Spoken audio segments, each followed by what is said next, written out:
Hi everyone, I hope you all are having a great week so far. For this week, I kind of wanted to talk about some nutrition facts label and then some marketing around some different nutrition terms out there that you may see when you're out there in the grocery store. Alright, so the what and why of the nutrition facts labels. So these labels are created to, provide us consumers with the nutrition profile of different foods that we're looking at, and it can include daily values, the ingredients, and also really importantly, like the recommended serving sizes of certain foods. When we get to do that, that can help us lead to picking healthier options and staying aligned with our health goals overall. As far as the where, I feel like most of us know we find these labels. They're going to be on the side or the bottom or the back of the package of whatever we're looking at. A lot of whole foods like bananas and oranges and things like that, they're not going to have those labels on them just because the whole thing is made up of that ingredient itself. Of course, if you want more nutrition information on things like that, a lot of that can be found online. A good tidbit is to, when we're in the store and we're looking at a new product that we're interested in, is to really make sure you're looking at that food label for the first time, or even if there's something you've seen advertised online or anywhere else that you're thinking about trying out, looking it up online and really digging into the facts before kind of going out and trying it. So I know most of us, like I said, have probably seen these or kind of know what they are, but I just wanted to include a nice visual just in case. This is a tomato basil soup product, and on the back of it you can see where it'll have all those awesome nutrition facts for us. And as we keep going, we'll kind of go through together on how to understand these labels. All right, so now here I have an example that we can all walk through together. I know I don't have a product next to it, but kind of after I looked at the label itself, I think it would be safe to say that we pretend it's some kind of like whole wheat pasta or something like that we can look like we're analyzing together. So number one, what we kind of want to look at is that serving size.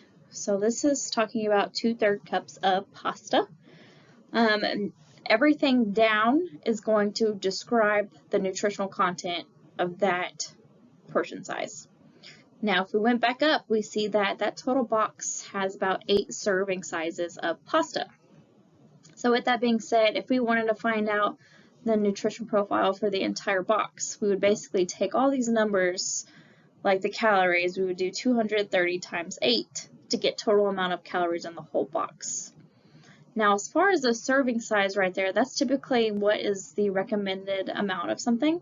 So if you're ever wondering or thinking, maybe you're eating too much of something, or, you're trying to be more mindful and pre-portion out some snacks, making sure that we're paying attention to the serving size to help guide you along the way. So moving on down, of course we have our calories listed up there, and then we have our macronutrients such as our fat, carbohydrate, and protein, and then we have some other micronutrient kind of things along the way in there. Going into, let's break it down by we'll start at total fat. You can see it has 8 grams right there, and then below it kind of does talk about saturated and trans fat, and sometimes you might see it even say like unsaturated fat, and those are just kind of different chains of fat, and that's kind of why they have it listed under there. And then as far as, let's do our macros first. So we'll go all the way down to carbohydrates. You can see that it is split there too into dietary fiber and total sugars. So it does explain to you about how many, so looks like we have about 10 grams of added sugars. And then going up to dietary fiber. So fiber isn't necessarily like absorbed or digested, but it is really important, and I think it's kind of recommended on average to get about 20 to 30 grams of dietary fiber as you can. So that's important to kind of pay attention to that as well. So has about 4 grams per serving of that dietary fiber. And then going down to protein, we have about 3 grams of protein per serving. And then going on in between, we have that cholesterol and sodium right there. So those are also things that people really just kind of like to look out for, just because if we're eating too much of these two things in our diet, it can increase our risk for heart disease and might not be the healthiest for our blood overall. So that's kind of why it's important to pay attention to those. Moving on down, you'll also see some more like vitamin D, calcium, iron, and potassium, and those are important because these are items that Americans are found to be lacking in their like diets most. So they like for consumers to kind of pay attention to those and be just aware of sources when it comes to their food. Now at the very bottom, it is kind of hard to see, but it does talk about the daily values. And I feel like a lot of patients and people get kind of confused by the daily values. So it's kind of a percentage of nutrients in the serving, and this is depending on like someone who has a 2,000 calorie per day. And this was just kind of something they took as an overall average, but as you all know, 2,000 calories might be too much or might be too little, it just kind of depends. So this percentage daily value might not reflect on all of our daily needs. It's just on average. Over here, you'll see we talk about 5% is kind of lower, and then 20% or more is kind of higher in that specific nutrient. So if we're going all the way back over to our facts label, if we look, we have saturated fat. So we have 5% right there. So at that, we probably want to look for about 5% or less, especially when it comes to kind of like saturated fat and things like that. And then going on down to added sugars, it's at 20%, which is a little bit higher. So I definitely probably wouldn't want to consume too much of a product that has like more than 20%. It just kind of helps give you a good idea of the overall product as a whole. But sometimes those can be confusing, so don't let the daily values, trip you up too much. But that's just kind of, what they are overall. Okay. Okay, so now that we had a nice review of how to read the nutrition facts label, I wanted to talk about what to watch out for while we're reading that. So we do kind of want to limit saturated fats to less than 10% of our total calories per day, and we can do that by replacing them with unsaturated fats. An example of a swap right there would be taking, full fat like whole milk and subbing it out with some skim milk or even some 1%. Trans fat.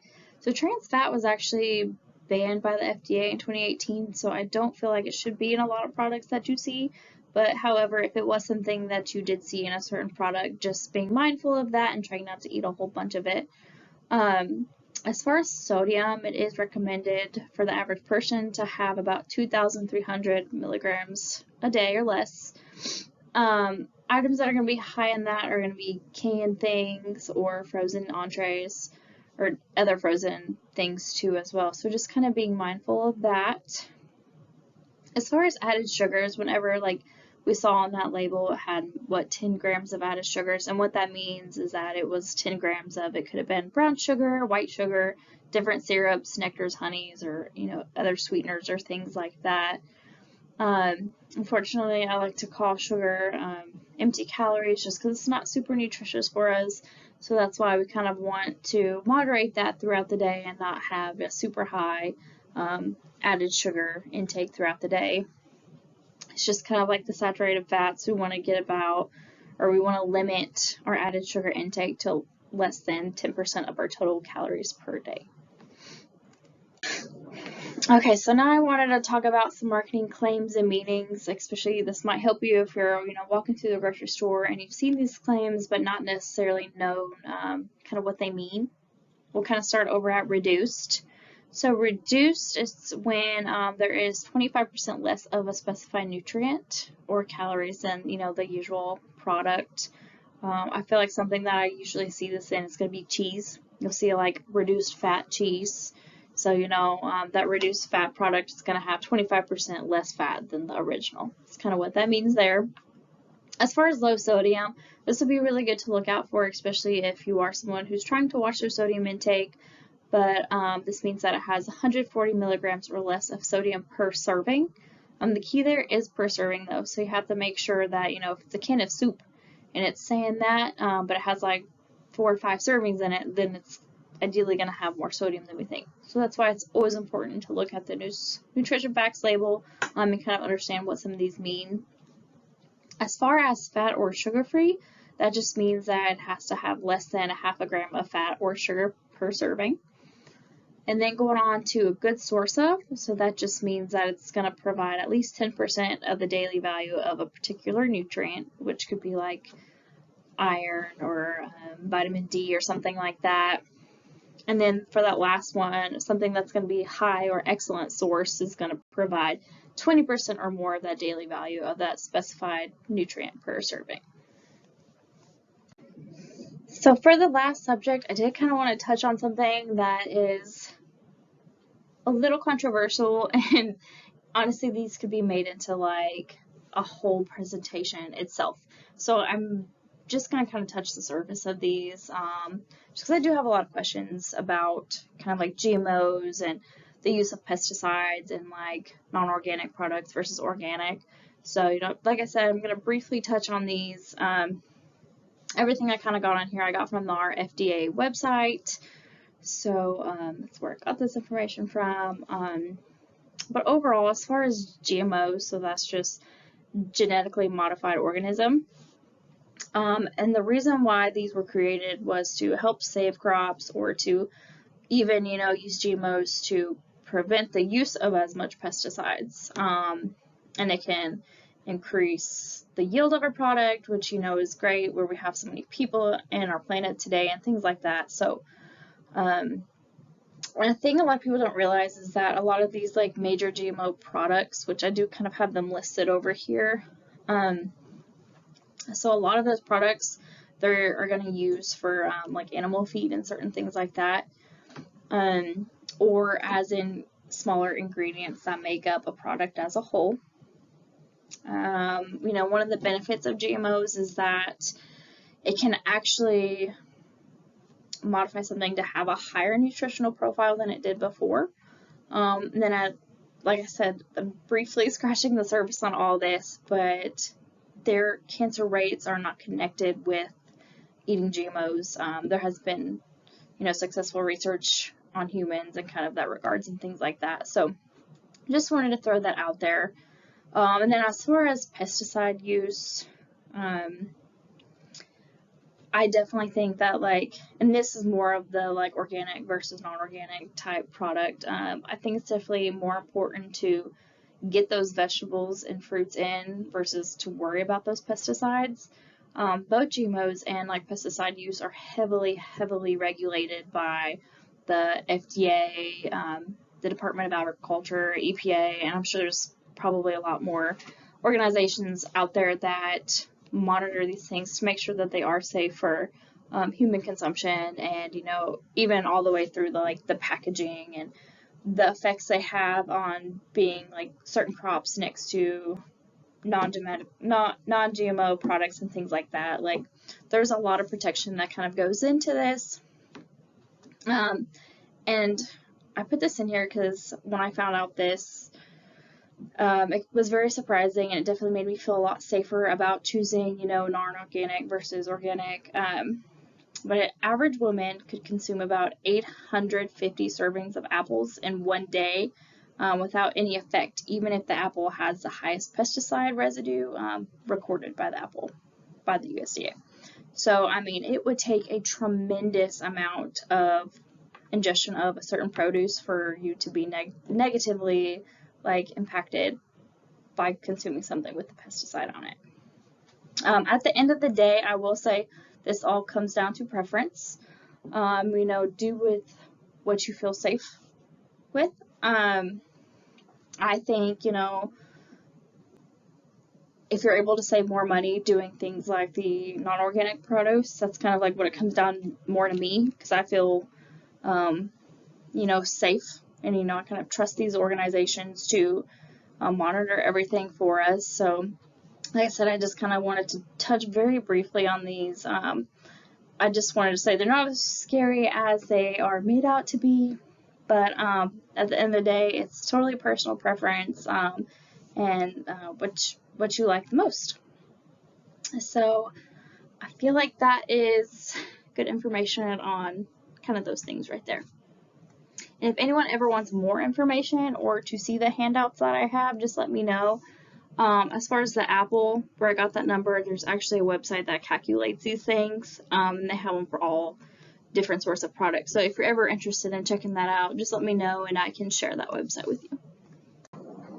Okay, so that's all I have on this topic for today. I hope everyone's having a great week and going okay with our weight loss program. Of course, if anyone has any questions or anything like that, please don't hesitate to reach out, or if you are wanting more information on any kind of topic out there, just let me know. But all right, I'll see you guys next week.